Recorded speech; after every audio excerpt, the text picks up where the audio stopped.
പുതിയൊരു വീഡിയോയിലേക്ക് എല്ലാവർക്കും സ്വാഗതം. ഞാൻ മാലിനി. ഇപ്പം നമുക്കിന്ന് കപ്പയുടെയൊക്കെ കൂടെ കഴിക്കാൻ പറ്റിയ നല്ല അടിപൊളി ഉള്ളിച്ചമ്മന്തിയുടെ റെസിപ്പി നോക്കാം.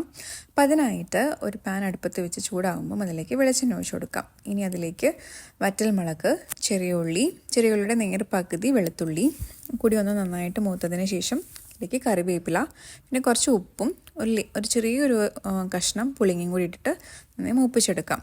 ഒരുപാട് ബ്രൗൺ കളറൊന്നും ആവണ്ട, ലൈറ്റ് ബ്രൗൺ ആകുമ്പോൾ. ഇനി ഇത് നന്നായി ചൂടാറിയതിന് ശേഷം നമുക്ക് നല്ല അമ്മിക്കല്ലിലിട്ട് അരച്ചെടുക്കാം. അമ്മിയില്ലാത്തവർ മിക്സിയിലിട്ടാലും മതി. അമ്മിയിലിടുമ്പം ആദ്യം നമ്മൾ മുളകാണ് അരച്ചെടുക്കുക. മുളക് നന്നായിട്ട് അരച്ചതിന് ശേഷം ബാക്കിയുള്ള ഉള്ളിയും വെളുത്തുള്ളിയും കറിവേപ്പില അതും കൂടി ഇട്ടിട്ട് നന്നായിട്ട് അരച്ചെടുക്കാം. ഇത്രയുള്ളൂ പരിപാടി. അതിന് കോരി ഒരു പാത്രത്തിലേക്ക് മാറ്റിക്കഴിഞ്ഞാൽ നമ്മുടെ ഉള്ളി ചമ്മന്തി റെഡി. ഇത് നമുക്ക് ചോറിൻ്റെ കൂടെ കഴിക്കാം, കപ്പയുടെ കൂടെയും ഇനിയിപ്പം ദോശയുടെ കൂടെയൊക്കെ കഴിക്കാൻ പറ്റുന്ന അടിപൊളി ഉള്ളിച്ചമ്മന്തിയാണ്. അപ്പോൾ എല്ലാവരും ഒന്ന് ട്രൈ ചെയ്ത് നോക്കണം. നിങ്ങളുടെ ഫീഡ്ബാക്ക് അറിയിക്കണം. അപ്പോൾ അടുത്ത വീഡിയോ ആയിട്ട് കാണുന്നത് വരെ